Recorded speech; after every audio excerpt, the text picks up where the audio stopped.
হ্যাঁ বাবা,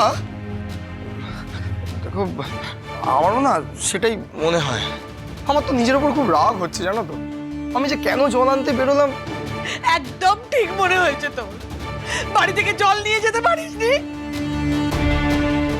কি দরকার ছিল তোর? আজকেই বেরোনোর খুব দরকার পড়ে গেল না?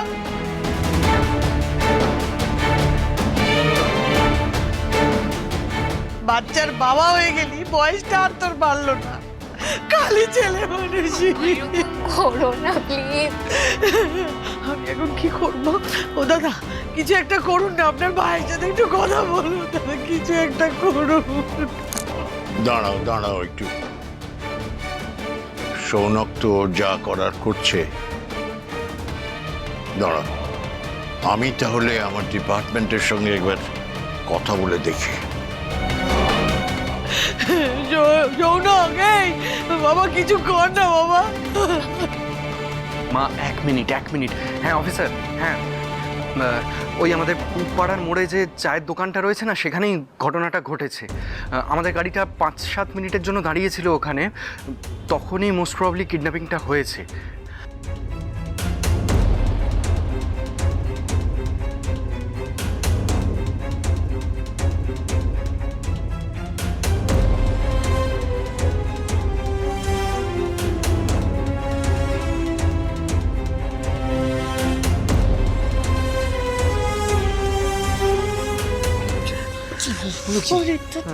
এই বলছি রিতা, ব্যাপারটা তো পুলিশ অব্দি চলে গেল। সেটা তো আমিও দেখছি। সত্যি পুলিশকে কমপ্লেন করলে একটা চাপ হবে ঠিকই, তবে অনিশাকে তাড়ানোর জন্য এবার যেটা দরকার সেটাই তো করতে হবে। রানী নিশ্চয়ই এতক্ষণে অপারেশন শুরু করে দিয়েছে।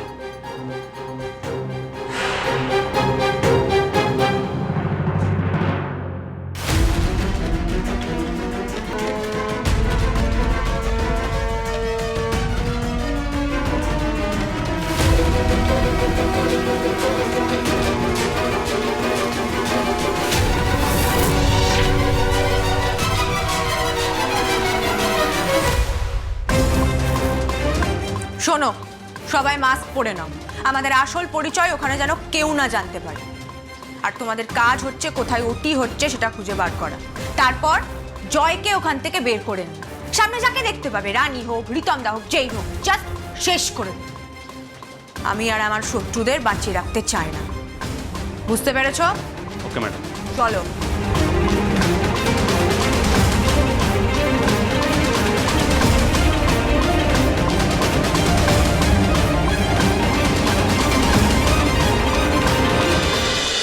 তোমাদের জানি সোম থেকে রবি প্রতিদিন সন্ধ্যে 6টায় স্টার জলসায় ও ডিজনি প্লাস হটস্টারে।